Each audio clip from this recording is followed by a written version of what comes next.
Halo teman-teman, selamat datang di channel 24 Cinema.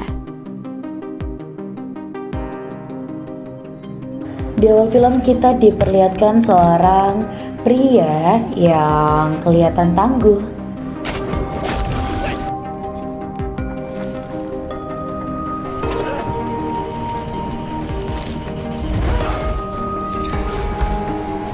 Dan kita sebut aja ini Mas Jiwan.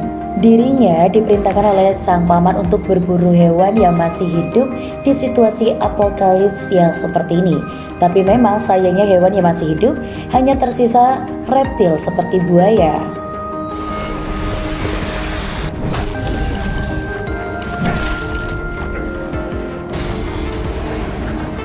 Dan bapak-bapak ini langsung satset tanpa takut dengan buaya.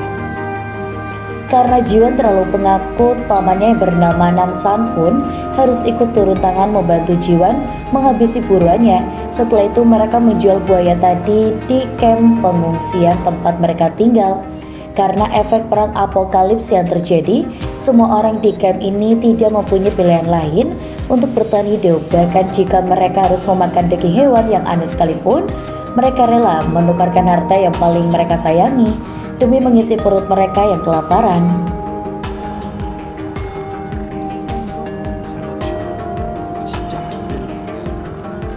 Setelah itu datanglah seorang gadis cantik yang berhasil mengikat hati Jiwan, itu Suna.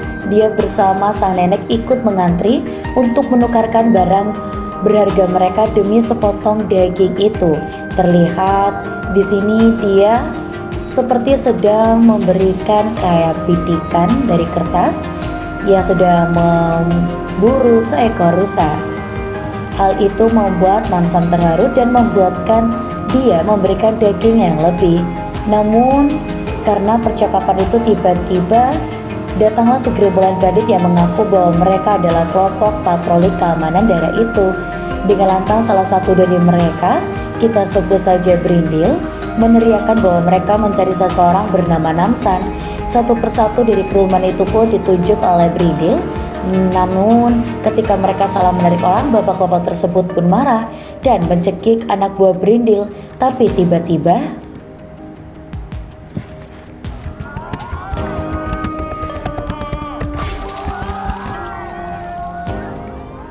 pria berbadan besar itu menegaskan bahwa jika mereka tidak bisa kooperatif dalam hal ini, mereka bisa saja saat itu menghabisi warga di camp tersebut. Namun tiba-tiba mata si Brindil ini tertuju kepada Suna. Dia pun merasa bahwa jika mereka tidak mendapatkan pria bernama Namsan, mungkin dengan membawa seorang gadis muda ke markas mereka, itu lebih baik daripada pulang dengan tangan kosong.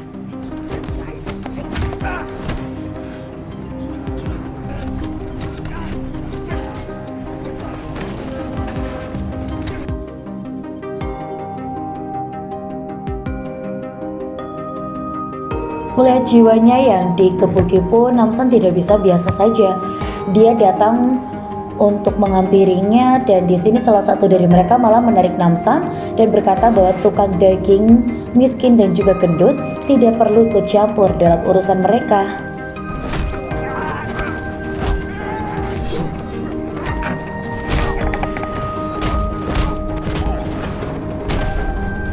Namsan pun mampu mengalahkan mereka semua dan menanyakan kepada Brindil siapakah yang menyuruhnya datang kemari. Brindil menjawab bahwa ia adalah anak buah dari Tiger, salah satu bandit yang paling disegani di daerah itu. Namsan pun melepaskan mereka semua dan menitipkan salamnya kepada Tiger. Selama dirinya masih hidup, jangan pernah tindas orang lemah lagi. Esok harinya, saat Namsan dan Jiman berkunjung ke rumah Suna, mereka mendapati sekelompok orang berbaju rapi di depan rumah Suna. Mereka pun mengenalkan diri bahwa mereka berasal dari sebuah institusi pemberdayaan remaja dan anak-anak yang ingin berniat membawa Suna dan neneknya ke tempat yang lebih baik untuk hidup daripada di camp itu.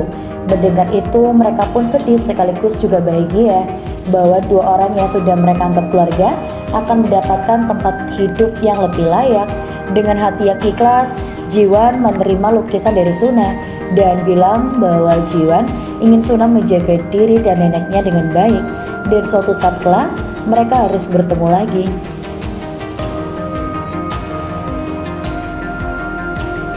Malam harinya, Suna dan juga neneknya mulai berangkat dengan remaja bersama rombongan keluarga lain.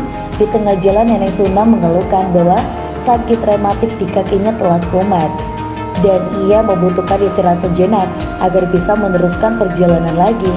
Salah seorang dari institusi itu mengatakan bahwa dia akan mengantar nenek ke Suna menuju ke klinik di Kasini dan bilang kepada Suna esok hari sang nenek akan menyusul beserta peserta lain yang akan mereka bawa ke klinik juga.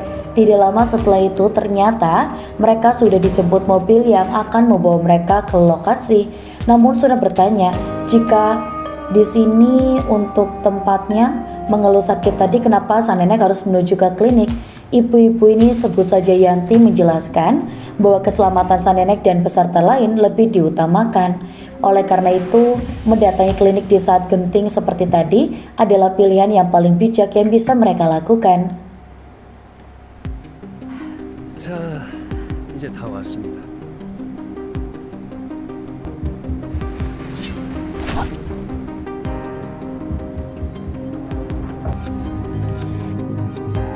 Ternyata klinik yang dimaksud oleh mereka adalah tempat di mana para orang tua yang sudah tidak berguna lagi dibuang.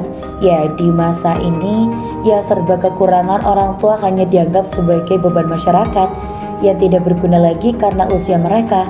Mereka hanya akan menjadi beban. Jiwanya yang melihat itu pun murka. Kenapa orang-orang yang berdalih dengan menyelamatkan masa depan orang lain justru tega melakukan hal sekecil ini?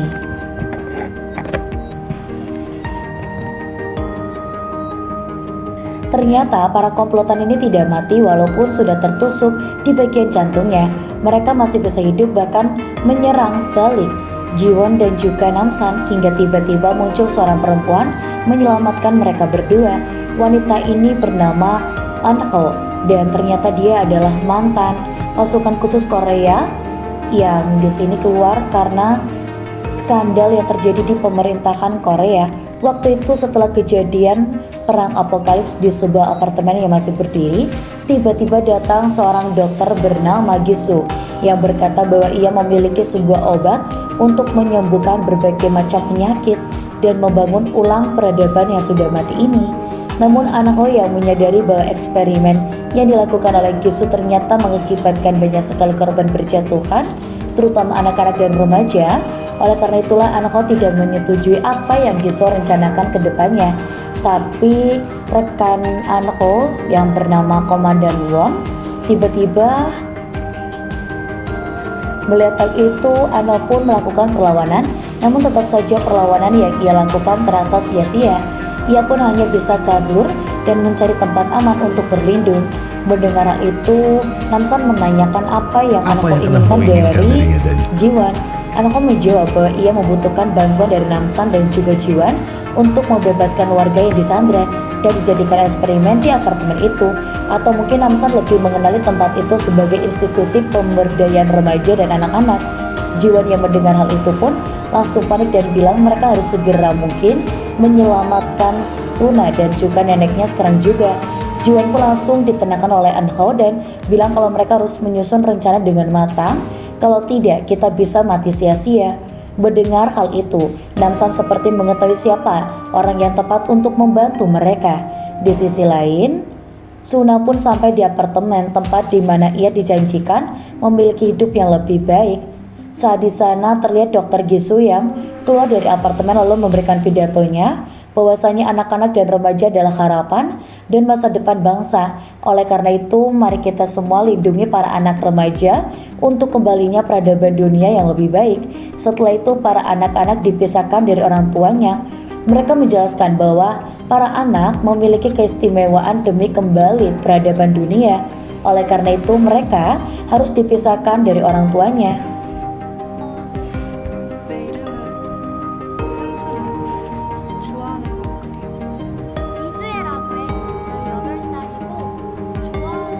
Di dalam kelas itu, Suna memperhatikan bahwa tidak ada satupun murid yang tersenyum di tempat ini.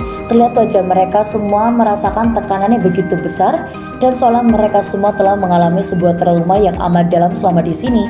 Tiba-tiba di saat jam makan siang, Dr. Gisu masuk ke dalam kelas dan bilang bahwa mereka harus bersyukur masih bisa makan dengan layak dan minum air yang bersih. Oleh karena itu, makanlah sampai habis dan jangan sia-siakan apa yang ada di hadapanmu. Namun, Suna makin menyadari bahwa semua hal ini terasa sangat aneh. Ia pun mengamati bahwa sepertinya di dalam air bening itu terdapat suatu hal yang mungkin menjadi sumber masalah yang selama ini terjadi.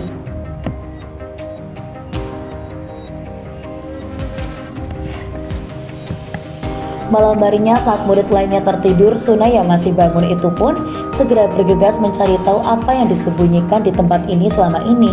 Namun ketika ia sampai di depan kelas, ia dikagetkan dengan Dr. Gisu bersama pengawalnya berjalan melintasi lorong apartemen dan untungnya Suna memiliki sedikit kekuatan. Setelah itu ia segera bergegas menuju ke laboratorium Dr. Gisu dan ia menemukan salah satu temannya yang bernama Jui sedang dipasangnya sebuah alat ekstraktor kelenjar pituitari, yaitu suatu organ dalam tubuh manusia yang berfungsi memproduksi berbagai macam enzim dan hormon di tubuh manusia. Namun tiba-tiba Dr. Gisu masuk ke lab itu bersama dengan orang tua dari Jui yang terisak histeris melihat putrinya tidak sadarkan diri dan terpasangnya oleh alat-alat medis menyeramkan. Dr. Gisu menerangkan bahwa inilah yang ia maksud masa depan bangsa. Dengan hormon dan enzim yang masih muda dari Jue, ia dapat menyelamatkan lebih banyak manusia lainnya untuk mengembalikan peradaban yang hancur ini. Ayah Jue yang tidak mau tahu kalau anaknya telah disakiti pun mencoba melepas paksa alat yang menempel itu di badan Jue, tapi ternyata tindakan itu mengakibatkan komplikasi fatal terhadap Jue dan akhirnya Jue tidak bisa terselamatkan.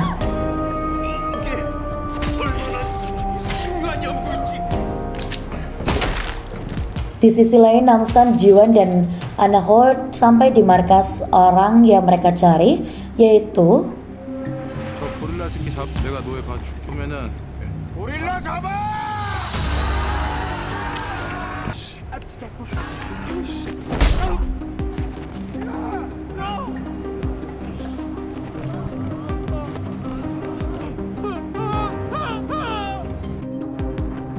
Namsan akhirnya menginterogasi satu persatu anak buah dari Tiger, di mana dia menanyakan sumber air bersih yang mereka dapatkan ini.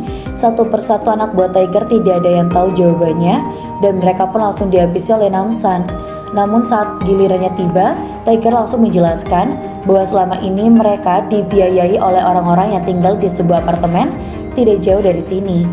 Namun tempat itu terjaga sangat ketat, kita tidak mungkin bisa menerobosnya dengan paksa.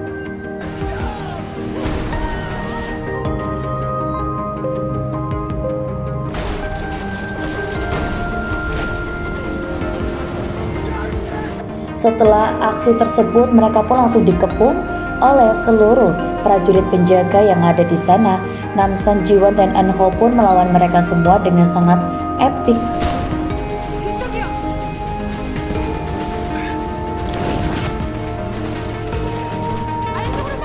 Setelah selesai pertarungan itu, mereka pun tiba di sebuah tempat yang terlihat seperti penjara. Anho bilang kalau di penjara inilah teman-temannya dipenjara karena pemberontakan yang dia lakukan, dan benar saja Anho menemukan teman-temannya.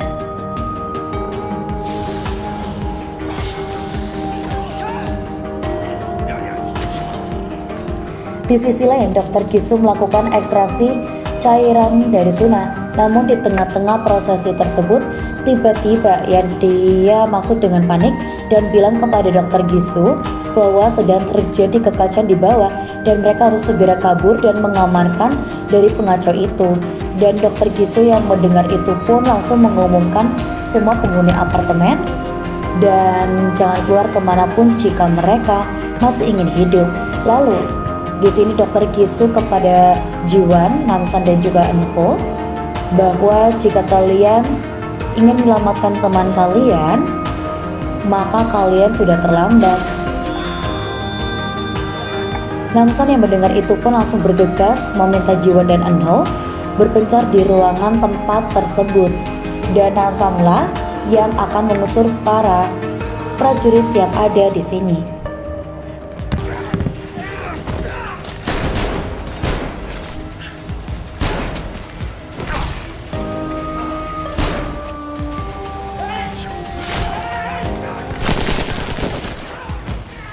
Setelah mengalahkan semua penjaga itu, tiba-tiba Namsan masuk ke sebuah ruangan yang dimana ternyata tempat itu terdapat para orang tua dari eksperimen oleh Gisu.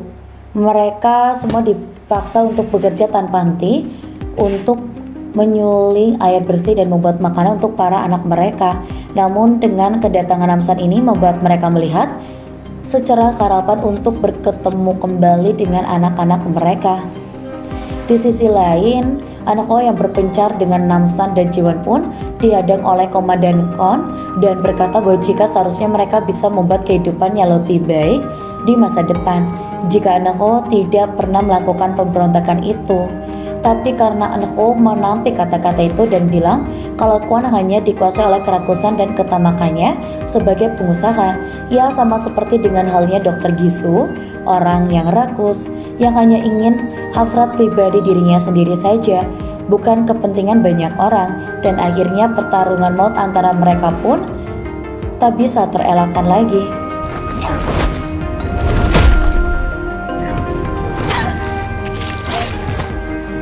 Jiwon yang tiba di ruangan kelas pun membuat semua murid menjadi panik.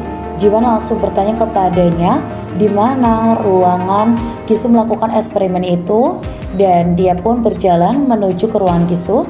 Namun sayang jalanan mereka harus dihadang oleh Kwon yang setelahnya sudah berubah menjadi seorang manusia setengah mutan.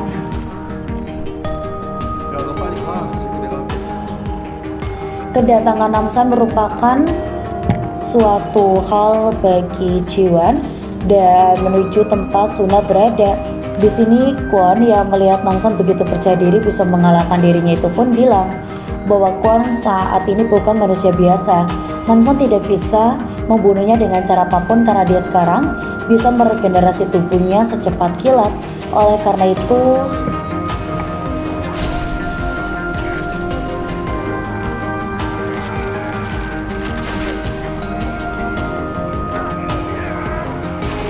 lagi-lagi dan lagi Namsan dengan mudahnya menghabisi prajurit dan yang tidak bisa terbunuh dengan mudah karena regenerasi tubuhnya yang luar biasa. Setelah itu Jiwon tiba di ruangan itu langsung menolong, dan di sini Suna, tapi dia menodong Gisu dan Gisu balik mengancam bahwa dia akan memenggal kepala Suna jika Jiwon berani menarik pelatuk tersebut. Tiba-tiba seorang prajurit wanita dengan penuh keterampilan bela diri menyerang Jiwon dan membuatnya tak berdaya. Dan di sini Gisu yang melihat hal itu pun bergegas mencari sesuatu. Namun lagi dan lagi Namsan terlalu datang tepat pada waktunya. Dan yang terluka parah itu pun meminta Gisu untuk memberikan ramuannya. Gisu bilang bahwa dia telah janji kepada semua orang bahwa ketika penelitiannya selesai, ia akan membagikan serum itu semua. Namun Gisu yang sudah terbutakan mata hatinya itu akhirnya mengeluarkan sebuah granat dan dilemparkan ke arah seseorang. Namsan yang mulai tersadar langsung bergegas menyelamatkan Jiwon dan juga Suna yang ada di dalam. Di tengah jalan saat mereka bergegas mencari, mereka bertemu lagi dengan Eno. Tidak disangka bahwa Eno ternyata mampu bertahan dari semua luka dan serangan saat pertarungan melawan Kwon tadi. Namsan lalu bilang bahwa mereka harus berpencar agar bisa menemukan Gisu lebih cepat. Di sisi lain, Gisu yang sudah sampai di bawah langsung diserbu oleh beberapa orang yang menanyakan keberadaan anak mereka yang belum keluar, dan Gisu pun mengelak dan berteriak itu urusan mereka sendiri. Yang jelas Gisu akan pergi untuk mewujudkan impiannya selama ini. Para orang tua murid yang tidak terima kalahan disepelekan itu pun mulai mengeroyok Gisu. Namun saat pengeroyokan itu mereka menyadari bahwa wajah Gisu mulai menjadi aneh. Banyak benjolan kecil di wajah saat tersebut. Saat ekstraksi cairan diri Suna, ia sudah menyadari bahwa selama ini Suna tidak pernah meminum air hasil sulingan di apartemen tersebut, di mana di dalam air tersebut terdapat zat campuran untuk memanipulasi kelenjar pituitari manusia agar bisa cocok racik menjadi serum keabadian tersebut. Menyadari hal itu, Gisu yang putus asa langsung menembak dengan membabi buta kepada semua orang yang di sana. Tidak hanya para orang tua saja yang menjadi korban, murid-murid yang berhasil selamat pun harus ikut mati dengan sia-sia. Saat itu juga, Gisu yang putus asa menyadari bahwa ia telah mengakibatkan koper yang ia bawa itu terkena tembakannya, dan ternyata di dalam koper itu terdapat sebuah tubuh wanita yang mana itu adalah anaknya Gisu, tidak utuh dan sudah hancur berantakan.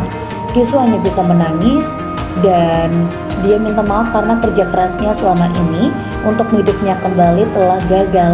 Ia meminta maaf bahwa dirinya menjadi ayah yang baik, dan ia meminta maaf bahwa dirinya ternyata tidak pernah berguna untuk siapapun. Di tengah kefrustasian itu, Sunat berkata kepada Gisu bahwa semua yang Gisu ucapkan kepada Soyeon itu benar. Gisu terlalu tamak dan rakus, ia rela mengorbankan kebahagiaan banyak sekali orang tua di luar sana hanya demi kebahagiaan dirinya sendiri. Ia tega menipu mereka semua hanya demi kepentingannya sendiri. Apakah Gisu pikir bahwa Soyeon bahagia dengan hal tersebut? Apakah Gisu pikir bahwa yang dia lakukan ini akan membuat anaknya bangga jika ia bisa hidup lagi?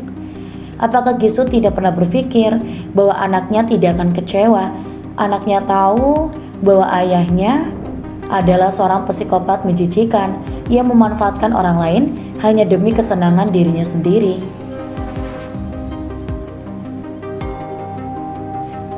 Turunnya hujan seakan mengiringi tangis dan tawa bahagia dari semua orang yang ada di situ.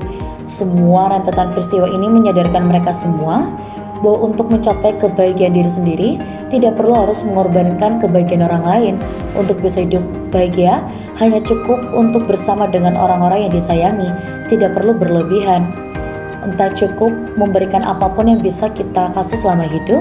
Namun jika takdir kematian datang kepada mereka, lepaskanlah, biarkanlah mereka mengistirahatkan punggung mereka yang lelah itu dan menikmati kedamaian yang tiada batas dalam tubuhnya. Dan filmnya ini benar-benar memicu adrenalin banget ya. Dan untuk alur cerita filmnya pun sudah selesai. Untuk semuanya, kalian jangan lupa untuk like, komen, dan juga subscribe, karena kita akan ketemu kembali di video selanjutnya. Sampai jumpa.